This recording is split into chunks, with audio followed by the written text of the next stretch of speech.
Hello guys, and welcome back to another For Honor Heroes build video. Today's video is for Tiandi, and the mode we're focused around is defense on breach. So let's go ahead and get into the perks and why I choose these perks. So the three perks I choose out of the Tiandi perks, as you can see here, that the Tiandi can get are Remedy, Feline Agility, and Rapid Refresh.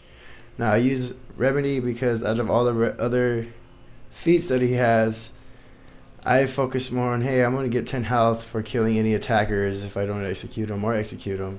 At least I get 10 health. Even if I do execute them, you still will get 10 health. In Breach, it's kind of good because if you don't have the health spot or zone, you can't heal. On top of it, if you're fighting around troops, or you just fought somebody around troops, or you just fought somebody, period, and you're far away from the health zone, at least you'll be able to have some health regen on top of executions or non-execution kills. Feline Agility, I decided using this because on defense you're not so worried about health, you're not so worried about reviving allies as you would use probably for Rising Dawn, but you're more focused on trying to get to backing up your allies and preventing the attackers from getting to zones. So I've decided at every renown level to have more movement speed, and you will honestly see this take into effect. I'm going to go ahead and do some videos based on some of these perks and feats in the game, so keep a lookout for that. If you are watching, go ahead and sub. I really do appreciate you guys taking your time to watch. But again, back to Feline Agility. You'll see a big difference when it adds up to 16%. Oh no, it says 2% for each level. So what is that for? And then times 2 is 3. You'll have 10%, I think. Yeah, 10% movement speed, and you'll really see the difference. Trust me, I've used it a couple of times. If you see me streaming, you really do get a big difference. Go ahead and try it out and let me know what you thought about it in the comments down below. Rapid Refresh I choose over the other perks because you get your cooldowns, like the ones that I choose to use are Doom Banner and Morale Booster or something like that, where it increases attack for everybody. These cooldowns will refresh 5% sooner for each revive you do for your allies, or each takedown. Doesn't have to be an execution, any kind of takedown. A takedown counts as you getting a kill assist, or you killing a player, or you executing or non-executing a player. That counts as a takedown. So if you do 2 or 3 people who are ganking you, or you guys take 2 people on, you're going to get 10% cooldown on those kills if they're in cooldown. Going on to the feats, what I use for breach in defense is Rally Call in the first slot. I use that over Come At Me and Tireless. Tireless is a good feat, and I would use it, but because this is a team-based mode, I decided to go with Rally Call. Come At Me, you get healed more from kills, which is more like from executions. Heal and get more from kills. Oh, heal and get more renown. Maybe you do get healed from kills. I'm not sure. I think they reworked it, so here we go. But this is only temporarily. You take more damage, and once you got all your feats, this becomes useless, only unless you're using it for heal. But then again, we got Remedy, and other players seem to have other kind of feats that will heal you, and if not, you still have the zone to heal. Rally Call I decided to go with because in a team place game mode, especially in defense, when you guys are defending the catapult from, the ram from getting to the gate, or other zones like archer points to prevent the other team, the attacking team, from getting them, and you're low on health or you got revived, at least you're able to boost everybody's attack in a certain radius, and the radius will glow for you and your teammates, and you'll be able to see it in game as it takes its effect. And another information is, the less health you have, the stronger increase of strength or attack players get around you. Doom Banner I choose over Mark Death and sacrifice in my second slot.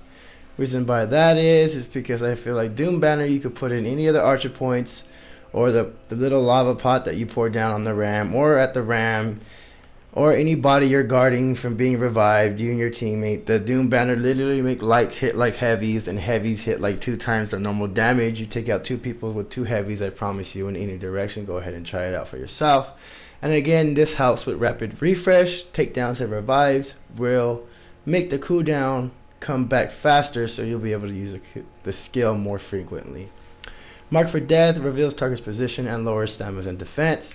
Now this is cool. See, Doom Banner lowers their heavy attacks and lowers their defense. This is only stamina and defense, so you're still taking regular damage from everybody. And it only applies to one target. Doom Banner has a radius where you implant it, and everybody inside the radius you will see have purple negative icons on top of their life bars, which represent what is being affected negatively. Sacrifice. You sacrifice some of your health to restore nearby's health and stamina.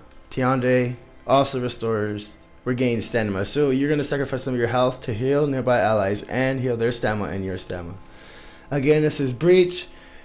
Even though you may not need to worry about lives as a defense player in Breach, you still don't want to sacrifice life and end up you having no life, end up being no help in the battle besides healing some players. Now, maybe if you have the upper hand, you can see that this might be useful. You keep healing your allies and go heal and come back and heal your allies, but I don't really see anybody being able to do that so often with a Tiandi, more like an assassin character that has the hidden ability where you can't see their blimp on the radar. Moving on to the third feat, I chose to go with Protective Revive, and I choose that over Vital Leech and Battle Cry. Reason why that is because you are uninterrupted, so you have armor during the whole time you're reviving. So if you're holding circle and somebody hits you or minions hit you, you won't be interrupted. You'll be able to finish the revive. On top of that, allies gain a full health shield over their life bar of the 50% health that they get. And your cooldowns for your skills like Doom Banner and Morale Booster will be refreshed 5% sooner per revive. And the shield that the allies get, they get to keep on the whole battle until somebody reduces it by taking damage. And they can go heal with their 50% health, have the full armor, and then now they have basically 2 life bars. I've done it plenty of times. I will show a video. Let me know if you want to see that in the comments down below. I'm sorry that I didn't have time to put that all in here like I did with the Warlord build, but I will try to do that more often as soon as possible. Again, I will be covering perks and feats in its own playlist. I chose that over Battle Cry and Battle Leech like I told you. Battle Cry is pretty nice, but the soldiers don't really run away from you in this one, and if they do, you're just going to have twice as many soldiers coming back to you when they do end up coming back to any zone and or near the ram. This does increase the damage for your allies and could be useful with rapid refresh, but again, you got 2 good feats, and the Protective Revive will be becoming more useful than it would Battle Cry in Breach. Battle Leech is nice. You're gaining health off of attacks whenever your health is low or in critical stat. It is a stronger Vital Leech, but again, it's not just about you. This is a team mode. Trust me, when you'll be able to take down allies with your Morale Booster and your Doom Banner and be able to get more rapid refresh off of revives and grant them a full life bar shield, people are going to want to be revived by you, I promise. It's all around beneficial for your character and the build that we have here. Moving on to the last feat, I use Morale Booster over Indomitable and Last Laugh. Last Laugh might be cool. I think about it, it's gotten me a couple of times. I didn't expect it from Tiandi. You guys usually don't because people don't usually use it. It does do a high damage grenade upon death, but in Breach, let's say you're near your commander will take damage from it.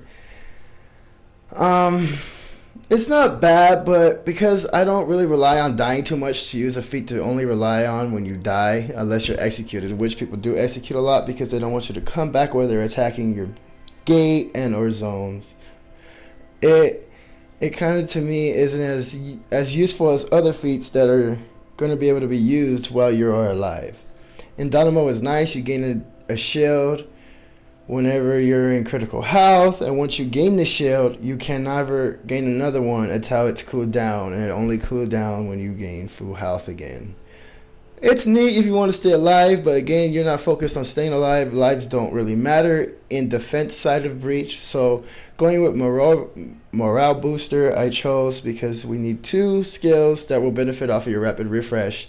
You got a third feat that if you would use Battle Cry, but instead of using Battle Cry, we use Protective Revive to grant allies more shield when they're fighting, and granting more refresh to your revive skills. To all your skills like Doom Banner and Morale Booster. And on top of this, Morale Booster will increase damage for you and your allies for a short duration. The duration is pretty moderate, honestly. You'll see for yourself. But it doesn't matter where your allies are. Your allies could be across a total different position than where you are, and your ally will still get the boost in damage. That is it for the Tiandi build for the Breach Defense mode. I really hope you guys enjoyed. Thank you so much for taking your time to watch. Let me know what you think about about the build in the comments down below. Thank you again. And if you haven't subbed, please sub. I really do appreciate it. Almost hitting 500. And until next time, guys, I'll talk to you guys later.